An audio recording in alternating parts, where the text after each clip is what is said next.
Hello, friend. This is Ryan Hicks of the resellermindset.com, and today I want to talk to you about how complacency harms many resellers' businesses. I talk to a lot of resellers, and I've talked to many of them over the decades I've been doing this. And one of the inevitable things I see in so many resellers, and this is not just resellers, this is any business, it's easy to get complacent, especially when you start doing a little bit well. It's easy to fall into a rut and not keep scaling up, not keep improving, not keep bettering your processes. Now, obviously, you get to a certain point, you might have maxed out what you can be efficient in certain areas of business. Maybe you can't take pictures any faster. Maybe you could take one less picture. That would make it faster. Maybe you should take more pictures. It'd make it a little bit slower, but maybe that's the best thing for the customer and will actually get you more sales. But these are all things we have to consider, but they don't get considered if somebody becomes complacent. If they just say, well, I'm doing pretty good right now. I don't have to worry about doing anything better. Why would I need to change my picture taking? It's perfect. Everything's fine the way it is. I don't need to prove anything. Well, maybe you're using some old camera and a newer camera would speed up your process. I've seen people use old cameras that are slow and take a while, and it's slowing them down. Now, if you only list 2 or 3 items a day, it probably doesn't matter because it's so minimal. But if you're listing 20, 30, 100, 200, those few seconds start adding up big time. But at whatever level you're at, improvement's important. Scaling up's important. Continuing to grow the business is important. And you don't have to do it with more work, because sometimes people get confused and think, well, I have to work more. That's how I'm going to improve. But if you're doing the same things that aren't working very well, just doubling up your effort is not necessarily the best thing to do because you're doubling up bad results. And in resellers' case, many times this is manifested in people start lowering their standards for what they'll list. Well, I don't want to list $10 items, but I want to list more items a day, so I'm going to list a few $10 items, maybe a $7 item here and there. And they start listing stuff that doesn't sell very quickly, has a very low dollar amount, low profit amount. Quite frankly, it's not worth listing. I'd rather see people actually improve their business by listing less items, but more profitable items, items that are worth more, that bring more profit to you. Now, listing a $10 item could be great if you have 10 of the same item. That's technically about $100 worth of actual profit there because you have 10 of them. Presuming, of course, they actually will sell quickly and you don't just have 10 items that don't sell and may not sell for years, because then that's a waste of your time, because you could be listing a $30 item or a $40 item or a $100 item in the same amount of time it takes you to list that $10 item that may not sell. Even if you said the $100 item is not going to sell very quickly either, it's still better than the $10 item. Complacency can really harm people's businesses. It can get you to where you're just comfortable. You're just existing. You're coasting on your previous successes and you're not growing any. You're not maturing. You're not improving what you do. I want you, if you watch my videos, to become the best at what you do. I want you to become an expert. I want you to be thriving and doing your best. But you cannot do that in complacency. It will keep you back. It'll hinder you. It'll make you apathetic. It'll make you not care. It'll make you take days off when you shouldn't. It'll make you slink back and shrink back and become less than you could be. And this is the vast majority of resellers. I hate to say it, but it's quite frankly, it's true. The vast majority, and I've talked to thousands over the years, back in the old days when I went to eBay meetups, and I talked to hundreds of people at those things, and going to wholesale events, and just talk to all kinds of people over the years that are resellers, you realize real quickly that people get kind of complacent. The new ones, brand new sellers, they're enthusiastic. They're learning new stuff all the time. And they're trying to improve, and they're listening, and they're wanting to learn. How can I do this better? How can I do that better? How can I find better inventory? What can I do this? But that seems to fade away pretty quickly in many people's cases. And it shouldn't be that way. I'm not saying you got to spend 8 hours a day learning. Of course not. Up to a certain point of learning, you become very proficient in what you're doing as a reseller. But could you do more? I bet you could. And I'm not talking about just putting in more work hours, because if you don't examine yourself and examine your business and examine the things you do, it's very likely you could be doubling up on bad results, which doesn't help you in the least. Matter of fact, it pushes you away from doing better because you go, well, I'm doubling my efforts and I'm getting the same results or worse. So that discourages you instead of encourages you to do even better. We need to be consistently examining our processes in our business, see what we're doing, see where we're going sourcing. Is there a new sourcing place we could go? Is there somebody we can contact? Do we have a friend that maybe sources too much inventory and they keep having stuff stack up in their house in death piles? Maybe we could buy their death piles from them.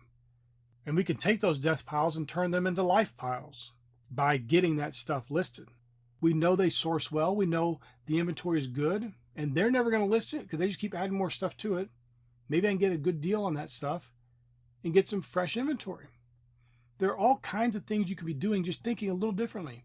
Can you put an ad on social media that you buy whatever it is you buy? Can you buy other resellers' business? Over the years, I've purchased many resellers' businesses because they unfortunately give up on the business, give up on reselling. And a lot of times there's a lot of money. I've even bought actual retail stores, name brand retail stores I won't even mention, but a number of them, all their inventory for pennies, literally pennies on the dollar, because they were at the point where they just wanted to sell it for just a fraction of what it's worth to get rid of it all. And some of those made me hundreds and hundreds of thousands of dollars of profit, pure profit. And you know how I got them? I didn't have some deep connection. I didn't know somebody in the business. I just asked. You hear stores closing down? Ask them, what would they sell all their inventory for? Now, they might tell you a ridiculous number. Who knows? They might do like they did with me, tell me a very low number. Because rather than have some big, drawn out 3 weeks of closing sales, they just sell all the inventory to one person and just be done with it. They actually save money because they're going to discount this stuff very much to get it sold in the first place, but they're also going to have to keep the store open. They're going to have to keep employees there. It's going to cost them a bunch of money to get rid of everything. You're solving a problem for them. You're helping them out. And I was very naive when I did that. I purchased bookstores, I purchased shoe stores, and there's things out there, and you just go out there and do stuff. Ask questions. Have you asked your local FedEx representative or somebody at UPS or the post office, what do they do with lost inventory?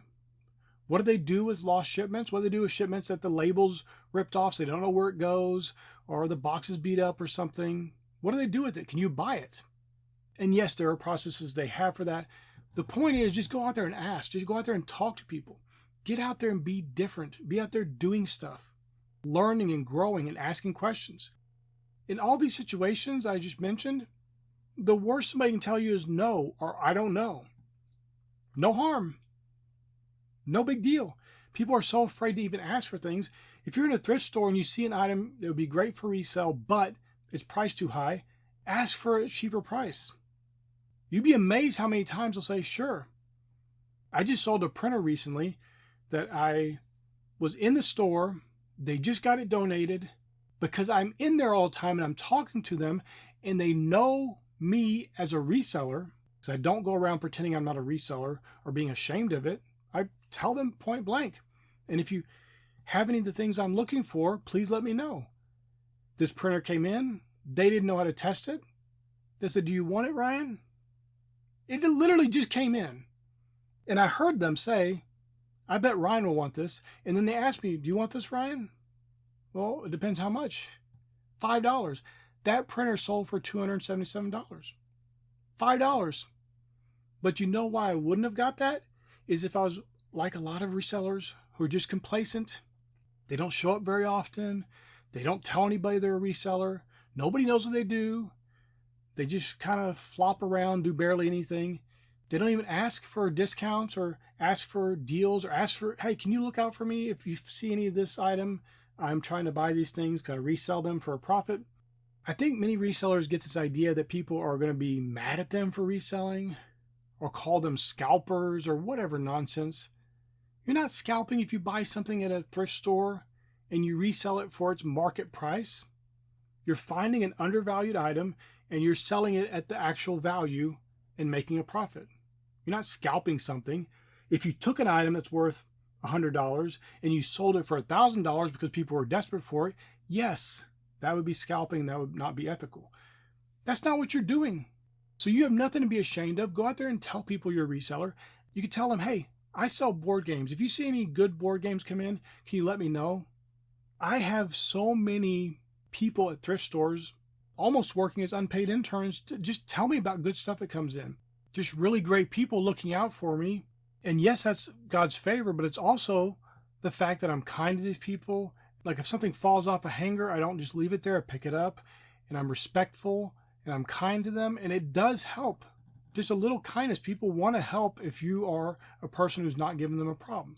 And like I said about asking for discounts, I don't mean all the time asking for a discount, but there are certain specific times that maybe an item's overpriced, you can ask for a discount. Don't do that all the time because then you'll annoy people. Just use common sense. But there are people willing to look out for you because they're good people and they're going to help you because you're a good person. I even have customers in some of these thrift stores that will hold inventory for me because they see it and say, I know Ryan would want this. This is a high dollar item. He would want this. Let me hold this for him. He'll probably be in here soon. You don't get that kind of help and that kind of blessing from the Lord if you're being complacent, if you're not getting in there and doing your work and sourcing and telling people what you're doing. You can sit back and just be in a rut, be complacent, be happy with where you are. And I'm not telling you to be discontented. That's not what we're talking about here. I'm talking about you just constantly are growing and improving and seeking out new avenues for inventory, seeking out new places to even sell your inventory, constantly looking and thinking. You can improve and you can become a great reseller and make a lot of money in your business. But it's up to you. You could choose to be like so many people and be average and be complacent and just sit back and not want to do anymore. Or take it and turn your reselling business into a way of just barely scraping by and a way of just being lazy pretty much in your endeavors. How many resellers are going on vacations and taking breaks all the time? And when they should be working, they're out doing some little family holiday thing. Something I should add, they would never have done working for a regular company, but they don't treat their reselling business like a real business. So they're out taking holidays and trips and vacations and all this time off that they wouldn't take working for somebody else. But in their own business, they disrespect themselves. They disrespect their family because they're teaching their children to be lazy. They're teaching their children to not take things seriously and not respect their business and not treat it like a real business. You don't have to be complacent, my friend. You can be growing and succeeding and thriving and just going from success to success. And that's where you should be.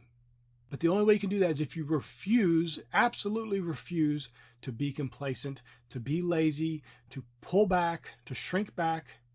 You just have to keep pressing forward and thriving in your business and learning and growing. And my friend, you will become a great success. I pray this is a blessing for you. May God bless you richly.